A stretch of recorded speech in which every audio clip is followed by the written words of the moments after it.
नमस्कार बच्चों, कैसे हो आप सभी। होप करती हूँ कि सभी बहुत अच्छे होंगे। और फिर से मैं क्लास 12th का एक बहुत ही इम्पॉर्टेंट टॉपिक लेकर आई हूँ, साइक्लोट्रॉन, जो कि बहुत बहुत ज़्यादा इम्पॉर्टेंट है एग्ज़ाम पॉइंट ऑफ व्यू से। मतलब एग्ज़ाम में 5 मार्क्स के क्वेश्चन में आपका साइक्लोट्रॉन का एक क्वेश्चन आता है कि उसकी संरचना, सिद्धांत, कार्यविधि, ये और सीमाएँ, तो ये सारी चीज़ें आप लिखो।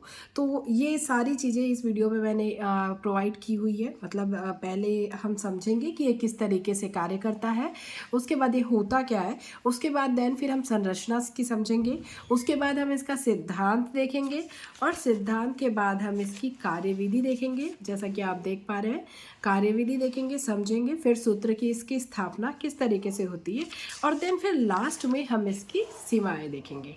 ठीक है, तो इस तरीके से हमारा पूरा मतलब साइक्लोट्रॉन कंप्लीट होगा। तो चलिए शुरू करते हैं। साइक्लोट्रॉन सबसे पहले मैं बहुत इजी वे में आपको समझाने वाली हूँ कि इतना समझने के बाद आपको सारी चीज़ें बहुत ज़्यादा आसान लगने वाली है। तो चलिए शुरू करते हैं। साइक्लोट्रॉन क्या होता है? एक कण त्वरक होता है। कण त्वरक मतलब मान लीजिए कोई कण है, उसको त्वरित करना। त्वरित करना मतलब उसको बहुत ज़्यादा इतना ऊर्जा देना कि वो एकदम ज़्यादा आवेशित हो जाए, मतलब उसके अंदर बहुत ज़्यादा ऊर्जा आ जाए। कहते हैं ना कि मतलब क्या होगा कि जैसे कोई कण है, उसमें बिजली जैसे ही दी जाए तो वो फट एकदम बहुत तेज़ी से काम करता है। अब जैसे पंखा ही है, हाथ से हिला रहे हैं हम, मान लीजिए हाथ से उसको गोल गोल गोल गोल कर रहे हैं, और जैसे ही उसमें बिजली दे देते हैं, मतलब जैसे ही हम फैन ऑन कर देते हैं, मान लो लाइट आ जाती है या लाइट गोल रहती है, तो सोचते हैं थोड़ी हवा मिल जाए, और जैसे ही लाइट आती है वो कैसे भागने लगता है। मतलब आवेशित आवेशित करना, मतलब उसको त्वरित कर देना, इसी को बोलते हैं त्वरित करना। तो क्या होता है, साइक्लोट्रॉन एक ऐसा एक प्रकार का कण त्वरक है। मतलब ये पूरा एक मशीन समझ लो आप, कि एक मशीन है। मान लो इसमें इसमें शुरू में क्या होता है, ये दो D1 और D2 नाम के एक दो लित्र होते हैं, इनको बोला जाता है। मतलब आप तो जैसे ही समझ लो यार कि इस तरीके से होता है।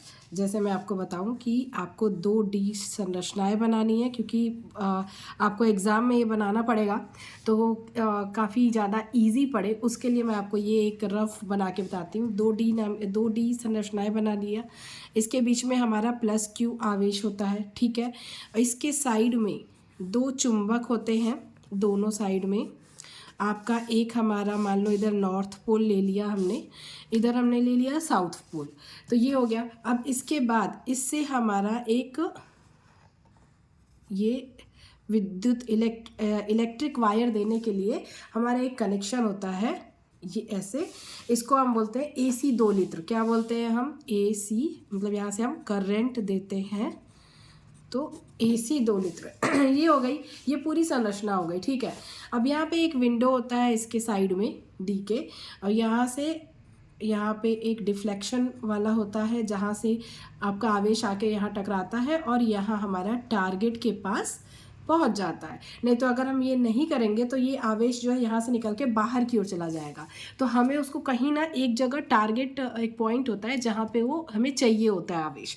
तो इस तरीके का आपका एक डायग्राम होता है। अब ये काम कैसे करता है, अभी हमें देखना है कि कैसे काम करता है। इसको हम बोलते हैं डिच, तो ये है D1 और ये हमारा D2।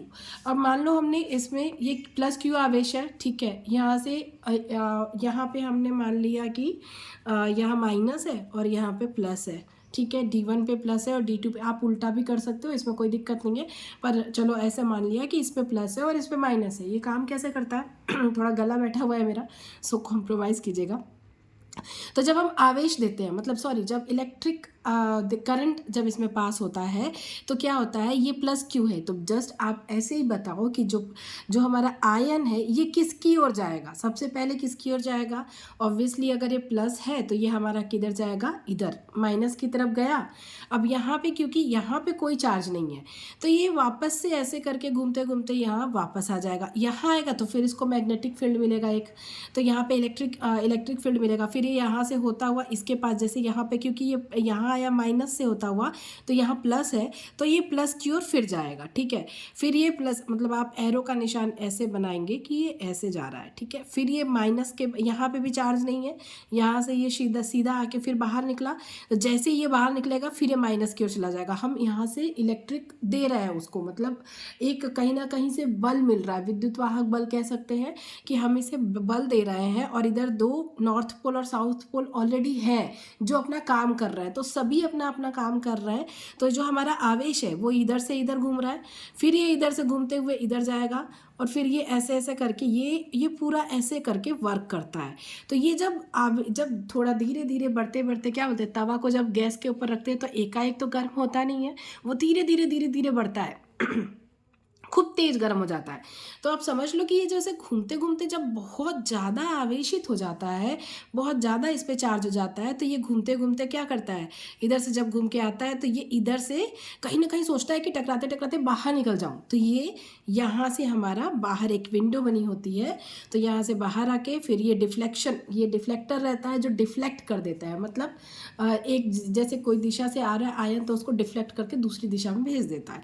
तो यहाँ एक प्लेट लगा होता है, इस प्लेट से टकरा के टारगेट हमारा होता है उसके पास पहुँच जाता है। तो पूरा एक मैकेनिज्म काम करता है इसके पीछे। तो ये वाला मैकेनिज्म अगर आपको समझ में आया होगा तो इसी तरीके से हम कार्यविधि और सिद्धांत सारी चीज़ों को इसी तरीके से लिखना है। तो ये डायग्राम अगर आपको समझ में अगर नहीं आया तो आप मुझे कमेंट कर दीजिएगा, मैं फिर से आपको समझा दूंगी, नहीं तो वीडियो काफ़ी ज़्यादा लंबी हो जाएगी। ये हमारा मैंने इसलिए ये पहले से बना के रखा था। एक बार और चलते हैं, यहाँ हमने माइनस किया, यहाँ हमने प्लस चार्ज किया, ठीक है। ये आवेश निकला यहाँ से हमारा यहाँ गया माइनस की ओर, अब ये माइनस की ओर से इधर आ गया, फिर ये बाहर आके माइनस इधर आ गया प्लस की ओर, उसके बाद फिर इधर से आया, फिर इधर आया, फिर इधर आया। ये ऐसे ऐसे हमारा एक चक्र जैसा राउंड राउंड राउंड राउंड ये आयन जो है ये घूमते घूमते घूमते घूमते घूमते घूमते घूमते घूमते हमारा बाहर की ओर निकल जाता है। लेकिन सबसे इम्पॉर्टेंट है कि आप इस पे एरो का निशान बना दें कि किधर से किधर की ओर जा रहा है, उससे क्लियर होगा एग्जामिनर को जो कॉपी चेक करेगा आपका कि भैया इसको ये पता है, ठीक है। ये सारा हमने एरो लगा दिया और इधर, ठीक है, ये हमने एरो लगा दिया, तो ये बाहर क्यों निकल गया, ये हमारा पूरा डायग्राम बन गया, ठीक है। अब इसको मैं सीधे सीधे एक्सप्लेन कर देती हूँ आपको, जहाँ आपको दिक्कत होगी आप मुझे कमेंट कर दीजिएगा। साइक्लोट्रॉन एक प्रकार का कण त्वरक है, ठीक है, एक ऐसा उपकरण जिसका उपयोग आवेशित कणों जैसे प्रोटॉन न्यूट्रॉन आयनों को अति उच्च ऊर्जाओं तक, मतलब अत्यधिक ऊर्जा तक उसको त्वरित करने में किया जाता है उसका उपयोग, ठीक है। इस उपकरण को साइक्लोट्रॉन कहते हैं। उसके बाद हमारी संरचना, जैसा कि मैंने आपको भी बताया उसी को हम बताएंगे कि इसमें अंग्रेजी वर्णमाला के डी आकार के दो क्षैतिज खोखले धात्विक पात्र होते हैं, D1 और D2। इन पात्रों को डिच कहते हैं। इन डिच के मध्य एक प्रत्यावर्ती विभव लगाया जाता है, AC। इन डिच के पात्रों को इस प्रकार व्यवस्थित करते, इस तरीके से हम रखते हैं कि दोनों के व्यास परस्पर समांतर और एक दूसरे से कम ही दूरी पे हो, मतलब ऐसा नहीं कि बहुत दूरी पे रहेंगे तो फिर उसमें आवेश कैसे काम करेगा, ठीक है। तो समांतर और अल्प दूरी पर हो। डिच को ऐसे बॉक्स से ढक दिया जाता है जिसमें कम दाब पर निष्क्रिय गैस भरी हुई हो। निष्क्रिय मतलब जो क्रियाशील ना हो, जो किसी से कोई क्रिया ना कर सके, ठीक है। एक प्रबल वैद्युत चुंबक द्वारा डिच के तल के लंबवत दिशा में एक प्रबल चुंबकीय क्षेत्र आरोपित किया जाता है, जो N और S हमारा जो है वो एक चुंबकीय क्षेत्र आरोपित करते हैं, मतलब अब कह सकते हैं कि लगा रहे हैं एक तरीके से, उनका चुंबकीय क्षेत्र वहाँ पे परस्पर बना हुआ है, ठीक है। अब ये इसका सिद्धांत देख लो। इसका सिद्धांत क्या कहता है, जब किसी धनावेशित कण को, जैसा कि हमने ऊपर देखा, धनावेशित कण को प्रबल चुंबकीय क्षेत्र के लंबवत उच्च आवृत्ति के विद्युत क्षेत्र में, वो उच्च आवृत्ति के विद्युत क्षेत्र में जहाँ वो विद्युत दे रहे हैं हम, वहाँ पे उच्च आवृत्ति है, तो उच्च आवृत्ति के विद्युत क्षेत्र में बार बार गति कराई जाती है, वो बार बार राउंड राउंड घूम रहा है तो बार बार गति कराई जाती है, तो वह त्वरित होता जाता है, एकदम उसका जो ऊर्जा होता है ना वो बढ़ता जाता है, ठीक है। तो त्वरित हो जाता है और अत्यधिक ऊर्जा प्राप्त कर लेता है और बहुत ज़्यादा ऊर्जा उसको मिल जाती है। तो ये हो गया हमारा सिद्धांत। इसमें ज़्यादा कुछ बहुत ज़्यादा डिफिकल्ट नहीं है। इसकी कार्यविधि बता दूं मैं माना m द्रव्यमान तथा प्लस q आवेश का एक आयन जैसा हमने लिखा दिखाया है, उसमें आयन स्रोत से उस समय निकलता है। वो जो आयन है वो कब निकलता है, जब d2 हमारा ऋणात्मक और d1 धनात्मक। आप इसको उल्टा भी कर सकते हैं, हो मतलब अपने तरीके से लिखना है जैसा आप डायग्राम बनाएंगे। यह आयनन डिच के बीच के अंतराल में विद्यमान वैद्युत, उन दोनों के बीच में जो वैद्युत क्षेत्र के द्वारा d1 से d2 की ओर त्वरित होकर v वेग से प्रवेश कर जाता है। ठीक है, v वेग लगता है उसमें और ऐसे ऐसे प्रवेश करता जाता है। भीतर प्रवेश करते ही आयन डिच की धात्विक दीवारों द्वारा वैद्युत क्षेत्र से परिरक्षित कर दिया है। अब डिच के तल के लंबवत चुंबकीय क्षेत्र के कारण आयन नियत चाल v से त्रिज्या r, मतलब आप इसको लिख लीजिएगा क्योंकि कार्यविधि में बहुत इसको पूरा बताऊंगी तो टाइम लगेगा। आप देख लीजिए, आप स्क्रीनशॉट ले लीजिए, जो मैंने आपको समझाया है वही सेम चीज़ यहाँ पे लिखा हुआ है। ठीक है, कोई डिफरेंस नहीं है। आप अपने मन से भी चाहें तो कार्यविधि लिख सकते हैं, पर मैंने लिख दिया है क्योंकि एग्जाम में आपको पूछता है। ठीक है, सूत्र की स्थापना हम कैसे करेंगे, चुंबकीय क्षेत्र में गति करने वाले आवेश पर लगने वाला लॉरेंज बल। ठीक है, कौन सा बल लगता है उसमें, लॉरेंज बल। F is equal to Q V B sine theta होता है। तो थीटा का मान क्योंकि 90 डिग्री हम लेते हैं, 90 डिग्री होता है, तो यहाँ पे हमने 90 लिया। और साइन थीटा इजुकल टू 1 होता है, तो यहाँ पे ये पूरा 1 हो गया, तो ये हट ही गया एक तरीके से। तो F is equal to Q V V हमारा मतलब चुंबकीय क्षेत्र में गति करने वाले आवेश पर लगने वाला एक बल हो गया, फोर्स। ठीक है, F is equal to Q V B. फिर कभी कभी बोलता है निकालने के लिए, आपको न्यूमेरिकल के अकॉर्डिंग दे देता है, तो आपको ये सारी चीज़ें काम आएंगी। फिर धनावेशित कण को लॉरेंज बल अभिकेंद्रीय बल प्रदान करता है। कौन सा बल प्रदान करता है, अभिकेंद्रीय बल प्रदान करता है। माना वृत्तीय मार्ग की त्रिज्या r व अभिकेंद्रीय बल mv स्क्वायर अपॉन आर होगा। तो ये होता ही है, अभिकेंद्रीय बल कितना क्या होता है, mv स्क्वायर अपॉन आर। तो जब हम इसका इंटू कराएंगे क्यू वी बी से, तो Q V B is equal to mv square R, तो v और एक v कट जाएगा यहाँ पे, तो हमारा Q B is equal to mv upon are.